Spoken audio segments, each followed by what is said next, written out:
Good morning student, BSc part third year की online कक्षा में आपका हार्दिक स्वागत है। और मैं Ashok Kumar Jangid, professor in chemistry. और आज हम अध्ययन करने वाले हैं ऑर्गेनो सल्फर कंपाउंड का कुछ विशिष्ट नामों का। पिछली क्लास में हमने देख लिया था, पिछली क्लास में हमने स्टडी की थी IUPAC नेम तक। तो आज हम देख रहे हैं कि कुछ विशिष्ट नाम से भी इनके यौगिकों को जाना जाता है। और चूँकि सल्फर की ऑक्सीडेशन स्टेट ऑक्सीजन की तुलना में ज़्यादा होती है, इसलिए इनके यौगिकों को कुछ विशिष्ट नामों से भी जाना जाता है। जैसे हमें एसिटिक अम्ल के विशिष्ट नाम है, ऑक्सीजन उसमें मोस्टली इम्पोर्टेंट होता है, मोस्टली महत्वपूर्ण भाग होता है। तो इसी तरह यहाँ पर देखें, ये एक विशिष्ट नाम है। इसमें सल्फर की ऑक्सीडेशन स्टेट देखें 1 2 3 4 5 6 कितने बॉन्डिंग कर रहा है सल्फर? 6 बॉन्ड या सल्फर बना रहा है। तो इसको विशिष्ट नाम से बोला गया है डाईमेथिल सल्फोन। क्या नाम दे दिया? Dimethyl sulphone. एक विशिष्ट नाम हो गया इसका। डाईमेथिल क्यों? एक मैथिल ये, एक मैथिल ये, और डाई हो गया 2, डाईमेथिल सल्फोन। तो ये विशिष्ट नाम है, इसका कोई रूल नहीं है, तो फिक्स रटना पड़ेगा। इसके बाद हम देखें, अगला जो देख लिया जाए, एरोमेटिक कंपाउंड।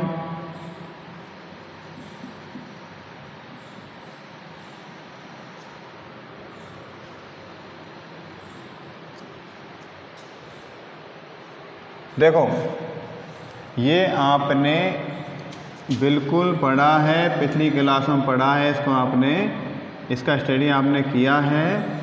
और इसको देख सकते हैं SO3H, ठीक है, इससे ध्यान आया आपको SO3H। और इसके स्ट्रक्चर वो देख लेता हूँ मैं। क्या नाम है इसका? क्या नाम हो सकता है इसका? स्पेशल नाम है बेंजीन सल्फोनिक एसिड। क्या नाम है विशिष्ट नाम इसका? Benzene sulphonic acid, benzene sulphonic अम्ल। तो हमने देखा, एक तो हो गया डाईमेथिल सल्फोन, दूसरा हो गया बेंजीन सल्फोनिक अम्ल। इसी क्रम में एक नाम और हम देख लेते हैं,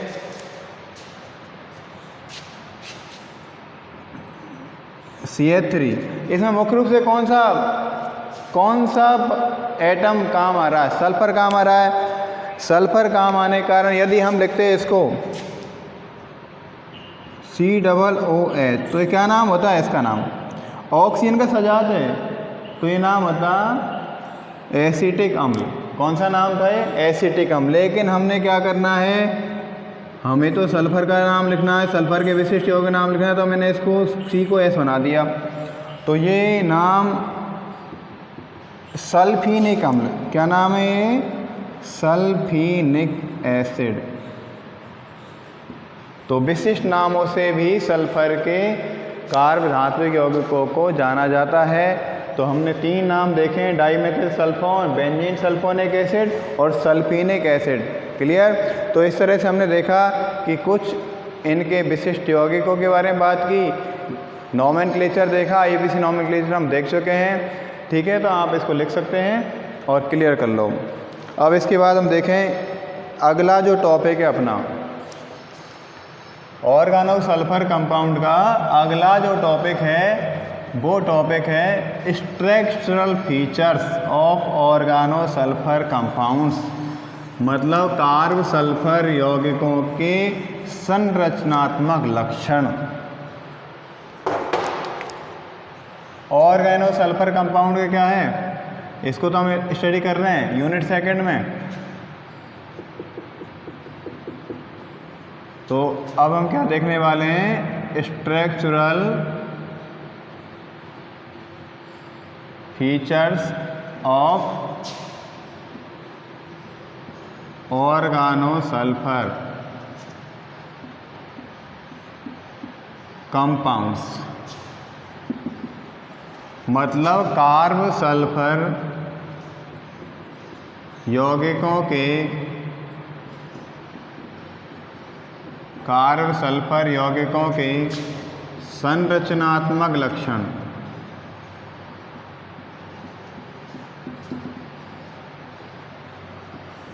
क्या कैरेक्टर्स हो सकते हैं, क्या इनके लक्षण हैं? पहले ऑक्सीजन की बात कर लेते हैं। थोड़ा बहुत ऑक्सीजन के हिसाब से इसको करने वाले हैं। ऑक्सीजन में कितने बॉन्ड बनाने की क्षमता होती है? ऑक्सीजन हाउ मैनी बॉन्ड बनाता है? 2, क्योंकि ऑक्सीजन की बैलेंस ही 2 होती है। विशिष्ट परिस्थितियों में ज़्यादा भी बॉन्ड बना सकता है। सल्फर ऑक्सीजन से नीचे है आवर्त सारणी में, ऑक्सीजन नीचे वाले वर्ग में है, एक ही वर्ग में है, लेकिन ऑक्सीजन से नीचे वाले पीरियड में है। तो सल्फर का जो आकार, size of sulphur more than oxygen, oxygen से सल्फर का आकार ज़्यादा होता है और इसी आकार के कारण इसका इलेक्ट्रॉनिक कॉन्फ़िगरेशन क्या होता है? ऑक्सीजन की तुलना में 2p होता है ऑक्सीजन में, राइट। ऑक्सीजन का देखें, सल्फर का देख लेते हैं एक बार। ऑक्सीजन का होता है O8 इलेक्ट्रॉन 1s2 2s2 और 2p, कितना हो जाएगा? 4 और 4 8। ये तो ऑक्सीजन का है। अब इसकी कंपेरिजन हम सल्फर का देखना पड़ेगा। सल्फर का एटम नंबर 16 हो जाता है, तो इसका कितना हो जाएगा? 1s2 2s2 2p6 और 3s2 और 3p4। How many electron? Last orbital, last shell में 6 इलेक्ट्रॉन और यहाँ भी 6 इलेक्ट्रॉन। लेकिन देखना आप 3s 3p आ रहा है। 3s 3p के कारण ऑक्सीजन की तुलना में इसका साइज ज़्यादा है, क्योंकि ये पीरियड बढ़ रहा है। और मैं इस बात को हम बता सकते हैं कि जैसे ही हम एक वर्ग में ऊपर से नीचे आते हैं तो एटॉमिक रेडियस के मानों में वृद्धि होती है, क्योंकि वहाँ पर न्यूक्लियर अट्रैक्शन फोर्स, नाभिकीय आकर्षण बल बढ़ जाता है और उनके आकार भी बढ़ जाते हैं। तो ये इसकी क्या हम देख सकते हैं भाई। तो ऑक्सीजन के पास कितने एकमित इलेक्ट्रॉन थे? एक। P4 में देख सकते हैं हम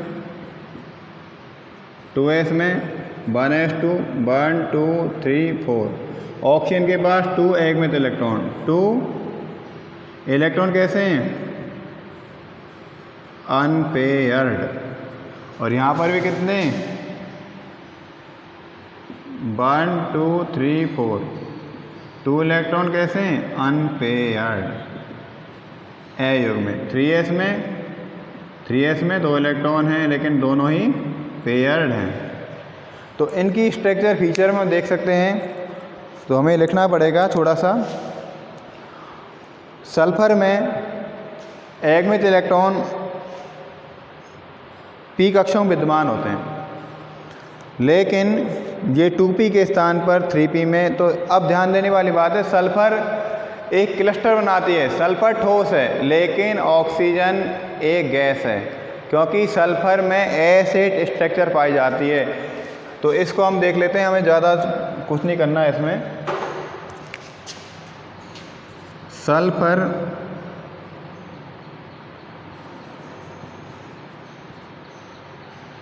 सल्फर परमाणु S8 संरचना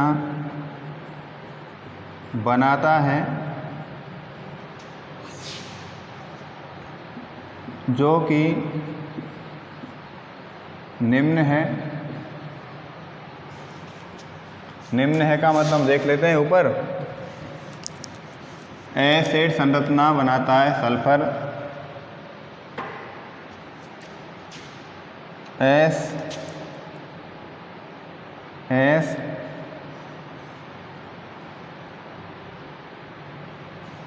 1 2 3 4 5 6 7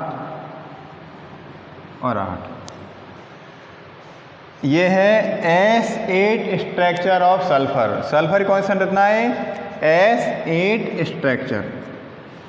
और इस स्ट्रक्चर में सल्फर की संयुक्त कैसा होता है? सल्फर सामान्य ताप पर ठोस होता है।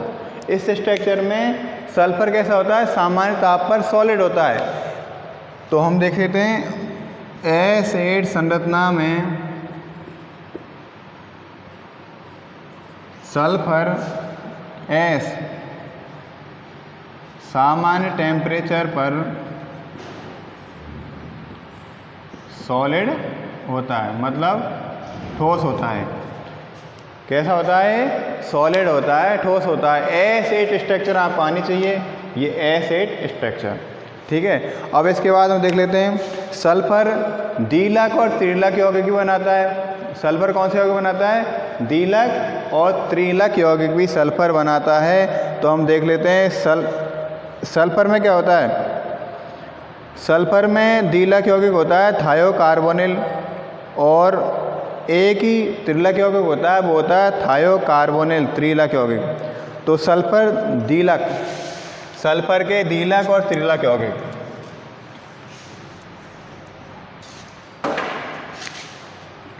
तो सल्फर द्विलक तथा त्रिलक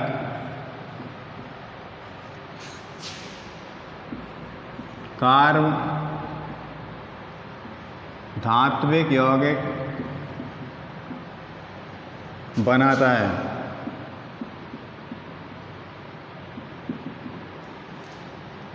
जो निम्न है। द्विलक का मतलब इसमें सल्फर के कार्बन के साथ जो बॉन्डिंग है वो 2 यूनिट है, और त्रिलक का मतलब है सल्फर कार्बन की बॉन्डिंग 3 यूनिट वाली है। तो इसमें सल्फर एक ब्रिज के रूप में काम करता है। सल्फर एक ब्रिज के रूप में काम करता है जिसमें सल्फर दोनों तरफ कार्बन से बॉन्डेड होता है। तो डाइमर की स्ट्रक्चर देख लेते हैं सल्फर की डाइमर या द्विलक संरचना। तो डाइमर स्ट्रक्चर क्या होता है? देखो, सी dimer द्विलक structure, C R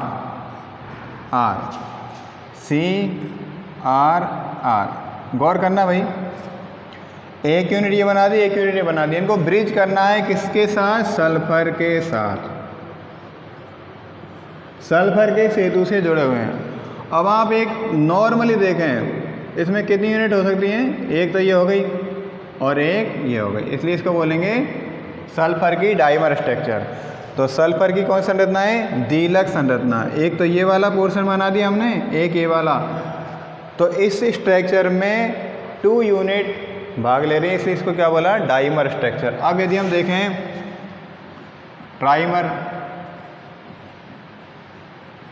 trimer structure मतलब त्रिलक संरचना।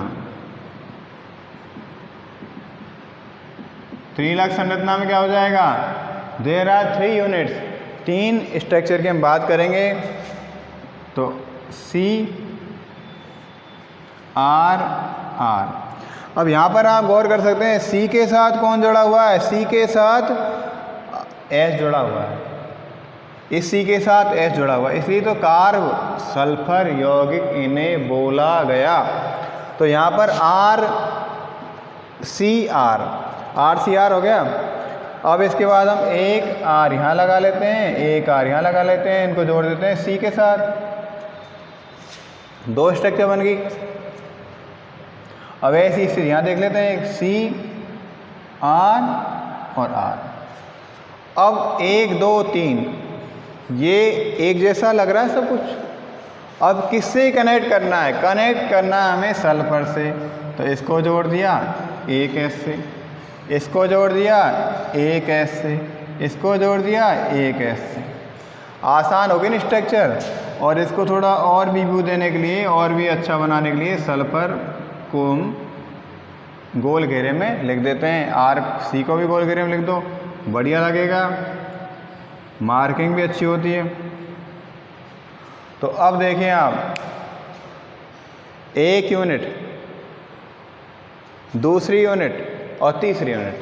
तो trimer structure of sulphur organo sulphur compound की त्रिलक संरचना और डाइमर संरचना मतलब द्विलक संरचना। तो तो इस तरह से कार्ब सल्फर यौगिक डाइमर और त्रिलक संरचना पाई जाती है। अब आप इसको लिख सकते हैं। इसके बाद हम देखते हैं स्ट्रक्चर DMSO। BBT सिद्धांत के अनुसार डाइमेथिल सल्फोक्साइड की संरचना ये पूछा जाता है। DMSO हम पढ़ रहे हैं कार्ब सल्फर यौगिकों के संरचनात्मक लक्षण, उसमें क्वेश्चन आता है, वेरी शॉर्ट आंसर टाइप में आ सकता है। DMSO की रिजोनेंस स्ट्रक्चर लिखिए। DMSO, what do you mean DMSO? तो DMSO का मतलब होता है डाई, डी का मतलब डाई और एम का मतलब मैथिल, डाई मैथिल, और एस का मतलब सल्फर से और ओ का मतलब oxide, di methyl sulphoxide. DMSO का फुल फॉर्म हो गया डाई मैथिल सल्फोक्साइड। अब इसकी हम रिजोनेंस स्ट्रक्चर देखें। रिजोनेंस स्ट्रक्चर ऑफ DMSO की अनुनादी संरचना। तो इसके लिए हम क्या लिखेंगे? पहले इसके स्ट्रक्चर फॉर्मूला आना चाहिए। DMSO भी एक स्पेसिफिक नाम है कार्ब सल्फर यौगिकों का। तो ध्यान देना, डाई मैथिल, डाई किसके साथ जुड़ा? मैथिल के साथ। 1 2 डाई मैथिल, तो एक मैथिल ले रहा और एक मैथिल ले रहा, तो डाई मैथिल सल्फोक्साइड। गौर करना, नाम देखना, di methyl sulph oxide, easy हो जाएगा नाम, कोई दिक्कत नहीं है। और यहाँ पर इसके पास 2 लोन पेयर और इसके पास कितने लोन पेयर हो जाएंगे? 1 लोन पेयर, क्योंकि सल्फर के और ऑक्सीजन के आउटर सेल में 6 इलेक्ट्रॉन होते हैं। तो इस 6 इलेक्ट्रॉन का कारण देखना, यहाँ पर 1 2 3 4 इलेक्ट्रॉन तो बॉन्डिंग में भाग ले रहे हैं। तो सल्फर के कितने बचे? 2 इलेक्ट्रॉन बचे, इसलिए 1 लोन पेयर यहाँ पर है। और ऑक्सीजन के पास 2 लोन पेयर बच गए, क्योंकि इन्हें 2 लोन पेयर 2 इलेक्ट्रॉन ने ही बॉन्डिंग में भाग लिया है। अब यदि हम देख लेते हैं इसको, यदि इधर वाले बॉन्ड इधर मूवमेंट कर जाएं टोटल, तो सल्फर पे कौन सा आवेश आ जाएगा? सल्फर पे आवेश आ जाएगा पॉजिटिव चार्ज। आपको पता है अनुनादी स्ट्रक्चर के कारण ही स्टेबिलिटी का डिटर्मिनेशन किया जाता है। तो अनुनादी स्ट्रक्चर के बारे में हम देखें तो इसका एक महत्वपूर्ण वो देख लेते हैं। इसको हम इधर ले जाएं, ये पूरे सिर वाला घुमावदार तीर है और पूरे सिर वाला घुमावदार तीर एक बंद के दोनों इलेक्ट्रॉनों को उस तरफ डिस्प्लेसमेंट कर देता है, ट्रांसफ़र कर देता है जिस तरफ उसका नुकीला सिरा होता है। तो इस तरह से नुकीला सिरा किधर है? इसका हेड किधर है? ऑक्सीजन की तरफ। तो यहाँ पर ये इलेक्ट्रॉन किधर चल जाएंगे? सारे के सारे ये इलेक्ट्रॉन चले जाएंगे सल्फर के ये बॉन्ड तो टूटेगा ही टूटेगा, और ये इलेक्ट्रॉन चले जाएंगे ऑक्सीजन के पास। तो ऑक्सीजन के पास इलेक्ट्रॉन पॉपुलेशन बढ़ जाएगी और इलेक्ट्रॉन पॉपुलेशन बढ़ने के कारण यहाँ पर एक नेगेटिव चार्ज आ जाएगा और सल्फर के पास क्या आ जाएगा? यहाँ पर एक पॉजिटिव चार्ज। तो ये DMSO की कौन सी स्ट्रक्चर होगी? DMSO आयनिक स्ट्रक्चर। DMSO कौन सी स्ट्रक्चर होगी? आयनिक स्ट्रक्चर। यदि हम देखें दूसरी व्यवस्था में, ये तो मैंने पहली व्यवस्था देख ली, इसका सेंट्रल हम देख लेते हैं। अब हम दूसरी कंडीशन देखें। दूसरी कंडीशन क्या होगा? इसको मिटा दूं मैं, ताकि मैं दोबारा नहीं लिख पाऊंगा। अब देखते हैं, यदि ये लोन पेयर इधर आ जाए तो कैसी रहे? आ सकता है? बिल्कुल। यदि लोन पेयर इधर आ जाए ये, तो अब देखना आप, इसकी रेजोनेंस स्ट्रक्चर क्या हो जाएगी? एक और सल्फर और ऑक्सीजन के पास थे डबल बॉन्ड। अब एक लोन पेयर मतलब पूरे 2 इलेक्ट्रॉन, जब 2 इलेक्ट्रॉन जा रहे हैं पूरे घुमावदार सिर वाले तीर द्वारा जा रहे हैं, किधर जा रहे हैं? इधर। तो आप गौर करना, अब ये इलेक्ट्रॉन इधर आए, पूरा एक बॉन्ड आ गया इधर, पूरा एक बॉन्ड आ गया। सल्फर के पास लोन पे पहले से ही था, तो ऑक्सीजन के पास क्या हो गई, ऑक्सीजन के पास इलेक्ट्रॉन की कमी हो गई, deficiency of electron 8 oxygen atom. तो ये किस में बदल जाएगा, पॉजिटिव में। तो ऑक्सीजन कौन से चार्ज में आ गया, पॉजिटिव में, और सल्फर के पास कौन सा आ जाएगा, नेगेटिव। अब गौर करने वाली बात यह है, एस और ओ के बिटवीन जब सिंगल बॉन्ड होता है तो सल्फर पर पॉजिटिव चार्ज, और एस और ओ के बिटवीन जब ट्रिपल बॉन्ड होता है सल्फर नेगेटिव और ऑक्सीजन पॉजिटिव। तो there are 3 resonance structure of DMSO, dimethyl sulphoxide की 3 रेजोनेंस स्ट्रक्चर हो जाएंगी। तो हम देख लेते हैं, कोई सी को, इसको पहले नंबर देता हूँ मैं, इसको नंबर सेकंड देता हूँ और इसको नंबर थर्ड दे दिया जाता है। तो DMSO की रेजोनेंस स्ट्रक्चर हम पढ़ चुके हैं। और इसके बाद हम देख लेते हैं अगली बात, और अगली बात यह है DMSO का यूज एक बहुत ही अच्छे कार्बनिक विलायक के रूप में किया जाता है। DMSO also used in NMR spectroscopy like as a standard solvent. इसका NMR स्पेक्ट्रोस्कोपी में एक मानक विलयन के रूप में इसका उपयोग किया जाता है। और ऑर्गेनो सल्फर कंपाउंड्स के संरचनात्मक लक्षण इतने ही हैं और इसमें ज़्यादा कुछ नहीं है। थोड़े बहुत ब्रीफ नोट्स आएगा इस पर, DMSO डाईमेथिल सल्फोक्साइड की रेजोनेंस स्ट्रक्चर लिखो, और ट्राइमर और डाइमर और स्ट्रक्चर पूछी जाती हैं, और S8 स्ट्रक्चर यहाँ पूछा जाता है। सल्फर एक गैस और सॉलिड रूप में पाया जाता है, ठीक है, और एक क्लस्टर बना लेता है, झुंड बना लेता है, उसमें S8 स्ट्रक्चर आकृति पाई जाती है। अब हम नेक्स्ट वीडियो में जो पढ़ने वाले हैं वो होगा थायोल। नेक्स्ट क्लास हमारी थायोल होगी। और जब तक के लिए धन्यवाद, thank you very much, all the best. आप घर पर बड़े सेफ रहते हुए पढ़ाई करते रहें। Thank you very much.